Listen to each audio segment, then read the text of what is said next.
ప్రపంచానికి తెలియజేసి ఈరోజు తెలుగు ఇండస్ట్రీ, తెలుగు సినీ రంగంలో, టీవీ రంగంలో కేవలం 1 నెల కాలంలో అతనికి 30 పైగా అవకాశాలు వచ్చాయి. త్వరలో సినిమా ఇండస్ట్రీలో కూడా తన టాలెంట్ చూపిస్తాడు. ఇది మాకు 10 సంవత్సరాల కిందటే మాకు తెలుసు భాస్కర్ అంటే ఏంటన్నది. కానీ ఈరోజు కళ్ళారా మేము మీరు టీవీ మాధ్యమం ద్వారా చూడడం జరుగుతుంది, త్వరలో సినిమాలో కూడా చూడడం జరుగుతుంది. ఇలాంటి టాలెంట్ ఉన్న వ్యక్తులు మన కరీంనగర్ జిల్లాలో పుట్టడం మనం చేసుకున్న అదృష్టం.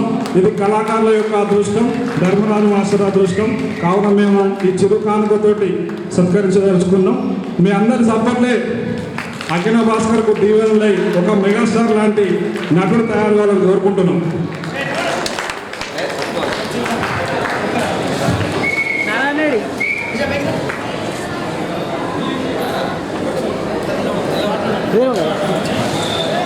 భాస్కర్ గారు వారి పూర్వస్థితి నుంచి అంటే ధర్మరాజు మాస్టర్ దగ్గరికి వెళ్ళడం నుంచి, ఆ తర్వాత తన వీడియో సెంటర్, మ్యూజిక్ సెంటర్ నుంచి షార్ట్ ఫిలిము, చిత్రరంగ ప్రవేశం,